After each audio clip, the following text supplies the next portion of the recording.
Hello, it's Joshua here. We have a slight change of presenters, so I apologize for that. Human Bashi is the interrupt in the middle of a session, so he has asked me to take on this role. I have just received feedback that I'm a bit choppy in terms of my voice, so if you can provide feedback in the chat as to whether you can hear me and how the sound quality is, that would be fantastic. If it is choppy, I really apologize. We will get going in 15 seconds. There are a couple other people joining here. As we wait, let me talk a bit about what our goal is today.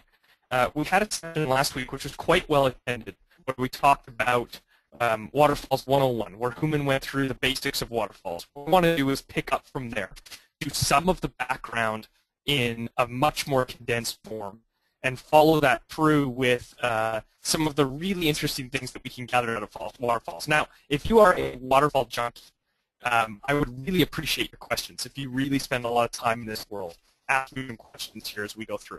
So let's start. I want to start with a background.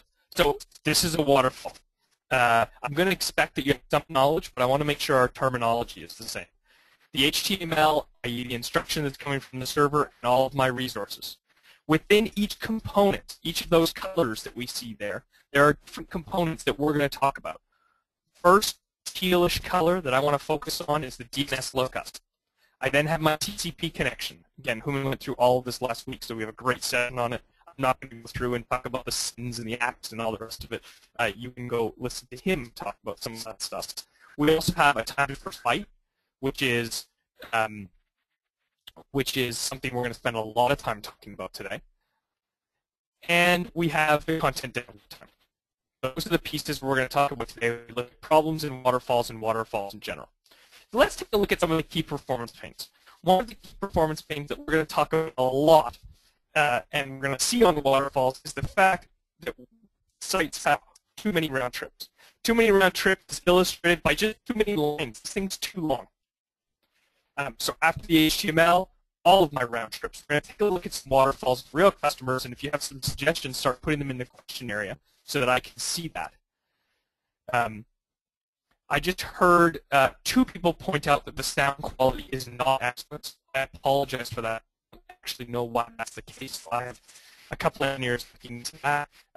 That means I have to drop off because it's so horrible. It's recorded, and hopefully the recording will be in good quality. So please don't sit through if you can't hear me or you can't listen. I know I'm hearing some feedback that is positive from some attendees and some that is negative.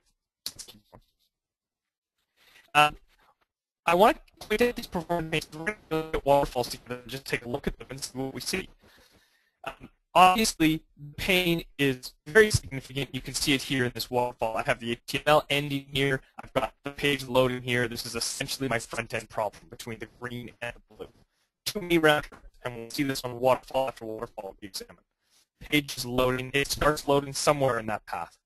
I also have a problem with concurrency, and as some of you know, this is dependent on the browser. So here's an example. If we just zoom into this area where I'm loading two GIFs. I've got two connections to the server. I'm going to ask a rhetorical question. Anyone want to guess what browser this is? Dun, dun. i7. Good guess. No one guessed. Didn't give you time. Here is an example of where two things are loading at once. I only have two connections, and the reason this is a problem is because it really extends out our waterfall. So if you look at this waterfall is really angled, and it's angled because I can only do two things at once. Concurrency is really important challenge that we see over and over and over again in waterfalls, and we're going to take a look at concurrency and different browsers when we start looking at some more waterfalls specifically. One of the other things we'll see constantly in browsers is poor caching. So here you can see examples of where the first view downloads all of these resources, and the repeat view 304s a great number of them, meaning my cache headers weren't as good as they should be. Now this is a real challenge that we see in waterfalls.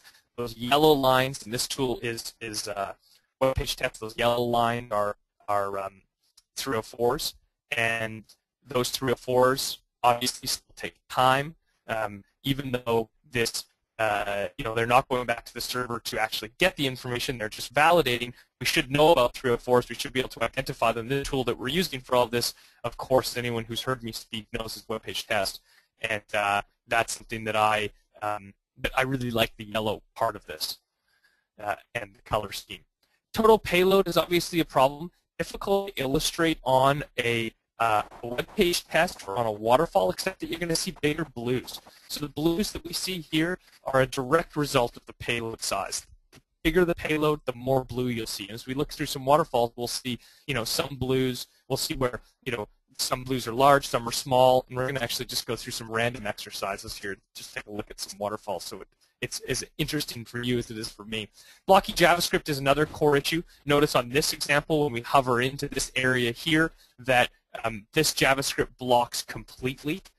It blocks every other transmission over the, in this case, both connections. That's a real problem, and we'll take a look for blocking JavaScript as we go through waterfalls. In this case, the animation illustrates. I actually have 3 in a row. So this is time where if I could have had some type of concurrency, I would have at least had 2 of these down. But look, between the start of this one and the end of this one, it's at least 1.1, 1.2 seconds. That's a huge challenge, 1.1 seconds. Where if I had more concurrency or they weren't blocking, for example, I could be significantly faster, as we're illustrated with the GIF images here. Performance problems scale. Sometimes we'll see in some of the waterfalls, you'll be able to see hints of scale-related issues. You'll also be able to see hints of, for example, latency-related issues to how networks are put together, how CDNs work. So we'll actually go through some waterfalls and start asking ourselves, why is that green so big? Why is that blue so big? What I want to do actually is come out of here and go to some waterfalls. What I did is I ran a few, and then what I'm going to ask as I'm going through these ones is some suggestions for waterfalls. So if you have suggestions for waterfalls you won't go through, please put them up here. We'll pull them up, and we'll take a look. What I ran is Petco, and I ran Petco for 2 reasons. One is they're a customer, although we're not in production yet. We should be this week or next week. And 2 is because I think this, it's just one that I had on the top of my mind. I was thinking about Petco this morning when I came to work. So let's take a look at the Petco waterfall. I've actually run 2 waterfalls. I've run Petco in Internet Explorer 7 from Dulles, Virginia, and I've run Petco from Internet Explorer 8. As I'm doing that, I'm actually going to show you how I run those. And I just got another suggestion. So somebody would like to see Walmart.com. I'm going to run that from a test location. Let's change it this time. Let's do it from San Jose. We'll pick IE7. Let's start that run. So that's how I ran these Petco ones for those who are uninitiated. And looking at the list of attendees, I know some of you, and I know some of you, the ones I know how to run web page tests. So let's take a look at Petco in IE7. So let's just take a look at this analysis. First, let's talk about front end versus back end. So I'm seeing the HTML come down in 684 milliseconds. I'm seeing the page start to render here at the green line at just over 4 seconds and finish rendering at 7 seconds. So less than 10% of my time is a back-end problem. We are constant. This is an area that still surprises me about how much education I have to do. I was in a very large bookseller in New York this week, and they just kept claiming that it was a back-end problem. We've been fighting this for 5 years, but we looked at the Waterfall and it looks similar to this. What's interesting about these lines in, for example, web page test is I can actually click on them, and it takes me to all of the lookup times. So I see, for example, so let me click on that. I see, for example, a DNS lookup time of 114 milliseconds, initial connection time of 128, time first byte of 163, the content downloaded in 798. I downloaded 18.4 kilobytes. Here's where it was downloaded from. I can get an IP, so I can do a lookup, and I see all of the headers. So really useful. Drill down, and you'll see this in some of the other tools that we use for waterfalls. We use HTTP watch. We use, we use extensively web page tests. So it depends on the tool that you're using. Let's come back to the top here. I start downloading resources. The first thing, if you just gave me this waterfall, the first thing I'm looking for is concurrency. I'm looking for concurrency both when I sort of look down the waterfall, and I see very little concurrency initially. There are very few things that are downloaded at once. Bit of a blocking script here, a bit of a blocking script here, almost exactly what we showed actually in the other demonstration in terms of blocking. From 1 second to the 2 second timeline, I'm basically just downloading JavaScript. And actually, keep going. Let's keep going here all the way to 2.5 seconds. A few anomalies I'm going to look at. One is I'm going to look at this big long blue. So here's a JavaScript. I'm going to make the assumption that this big long blue is because it's a large size. Let's take a look at this first one here. This is the 204 millisecond one, and it's 30 point. No, sorry, I keep clicking back on my mouse. I apologize. Let's take a look at this one. This is the 22.6 kilobyte one. It didn't have a long blue. I'm going to come down here and I'm going to see a 30.2 kilobyte one. It did have a long blue. That's interesting. I wonder if, I'm going to start looking at the location that they're sent from. This one's from Massachusetts. This one's sent from the same data center, it looks like, in a similar IP. So I'm going to start looking into that. That's interesting to me as to why it could also be an anomaly in web page tests. So I probably would run another test to dig in more into that JavaScript and find out what's going on.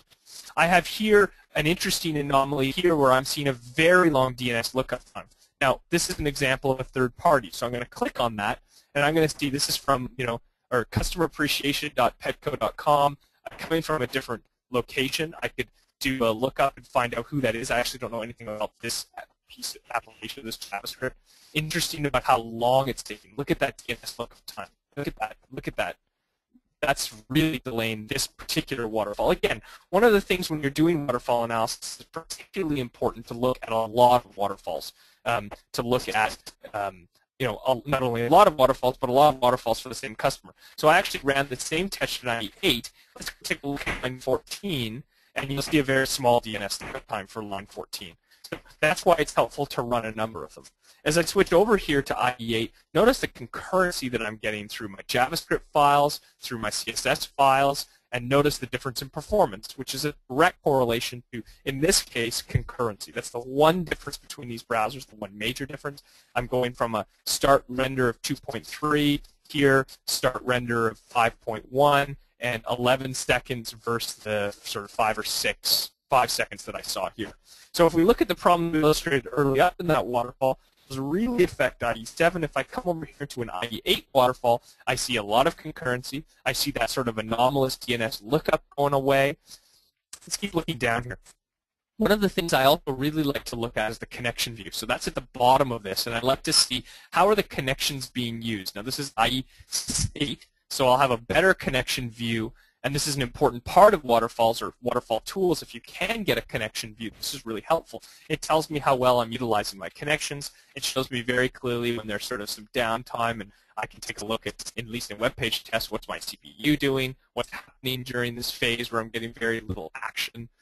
Very interesting. If we look at that, for example, in IE7, you'll see obviously a very different looking one. I've got a lot less connections. They're really jam-packed in a certain area. And I'm not getting the concurrency that I'm getting in this early part of the waterfall. There are a number of questions. I'm just going to read a few of them here. So indeed, IE9, you'll see there's a question about IE9. IE9 is very similar characteristics to IE8. For all intents and purposes, we're actually doing some research right now internally where we're comparing key sites in IE7, 6, 7, and 8, and 9, and we're seeing we're seeing significant differences from, IE7 to IE8, or some difference between IE7 to IE8 due mostly to the concurrency issue, and between IE8 and IE9, almost no difference at all. Sure, there's a question about the view where they can see all these numbers together. So actually, if I keep scrolling down, this is a web page test specific thing. Here, this is a very useful view where you'll see, it's kind of another look at a waterfall. It's not a waterfall per se, but what I can look at is I can see the resources, I can see the type of resources, and then I can see when the DNS lookup times, the connection times, and I can sort by any of these things. So what had the longest DNS lookup time? What had the longest time to first byte or shortest, for example? I can sort by any of these columns, and that's really helpful because I can get a slightly different view of a waterfall by looking at this than I would normally by looking at, for example, the picture of the waterfall. Some things that call out to me. One of the things I'll do in this is look up, for example, initial connection time, and I'll probably sort it like this. So, I'll take a look at one. If I've got initial connection time going all the way down, that's telling me that I've got oranges in all of these lines. And oranges in all of these lines is a terrible thing. That's a really bad thing. It means you're not doing keep alive. So here I would get not an A in keep alive, but an F. So I pay attention to that, and I can really get an illustration of that by looking at that table. In the interest of time, because there are a number of other questions around other sites. Let's take a look at Walmart. So here's an example of the Walmart waterfall from San Jose. Let's just a quick analysis of what we see. Interesting to note, like we noted on the Petco site, that this is clearly a front-end performance issue. If I were to make this faster, I've got about a second in the back end. I have about 10 seconds on the front end, 80 requests, half a meg. What I'm going to notice first off is, again, I'm going to notice this is ID7, so I've got that step-like waterfall where I have, two things, all the way down. I'm going to notice a few things about this. One, I want to look at the, because the site gets another area I'll look at, because the site gets an A on CDN, it's really interesting to me the length of these greens. So if you get a, let's take a look at what CDN it uses. Quick look. I can do that by clicking on the, not the Strangeloop banner ad. I can do that by clicking on the Use the CDN button. And here you'll see that the Walmart site, as you know, Dave, is using Akamai. And when I see Akamai, I also look for whether they're using dynamic site acceleration. So I would see that by seeing whether Akamai also runs the main domain, the root domain, which is www.walmart.com. So when I see Akamai and I see that it's running the root domain here, what that tells me is, let me just scroll back up to the top here. Just need to move my GoToMeeting thing so I can scroll more effectively. What that tells me is that all of these resources, including the HTML, is coming through Akamai. Now, I don't know if this is cached HTML. I'm going to make the guess that it's not, although we could take a look and see what the cache headers are and what the cache directives are. What's interesting to me is that 207 milliseconds is actually quite a long time, even behind a DSL connection. I would expect that to be lower. So one of the things I would look at Walmart is just, why are my times so significant for some of my assets? Now, let's take an example where Petco's assets on IE7s, let's use the same browser, are coming back, and these are times that I'd expect from a CDN, 79 versus 200. So that's an interesting thing I would dig into if I were looking at this waterfall. Obviously, it's interesting to see the start render time, which again we continue to preach, and I preach is probably the most important line on this graph. It's interesting to me to see how far delayed it is, and mostly how few resources have to be downloaded to get there. So I would really pay attention to the order of these resources, particularly this one here. How big is this one? This is catalogs.jsp. Yeah, that's a real biggie. That's the big one. So that would be something I'd be interested in just taking a look at and seeing what that does look like, what's in there. That's a long download right in the middle of my waterfall. As I come down here, this is pretty standard. I've got a number of GIFs that are coming down. Nothing, a few third-party type requests. Interesting, we're opening new connections here. Nothing really beyond that that's, I try to find out how I can reduce round trips would be my attack on performance on this particular waterfall. I'm going to go test one more here because and again, we're sort of running up against the clock. There's a request to have pizzahut.com. So let's take a look at that. Again, we'll do that from Dulles. So that's an example. I'm going to take a couple other questions that are unrelated to specific waterfalls and come back to that. So there are a couple questions about how to figure out whether if you're using a CDN, how well your CDN is performing. I sort of hit on that one of the options is to find out what CDN you're using. You can either do what I did, is take a web page test, click on that. You can also find it out by pinging, obviously, the domain. So I could ping i2.walmartimages.com, and I'd get a sense for that. A question about where JavaScript and CSS should go. Well, that's a good question. One of the challenges in optimization or automatic optimization, the stuff that we do here at Strangeloop, but just in general, is that JavaScript. We talk a lot about blocking JavaScript. We talk a lot about how that's terrible. In some cases, if you want the functionality to work the way that it's intended to work, JavaScript has to sit in certain places and block. So sometimes you're making decisions, essentially trade-offs between where JavaScript is and its performance. Here, for example, we saw a JSP page object here that's pretty long. That might need to be there for a reason that's either a business reason or it's the main functionality of the site. I don't know.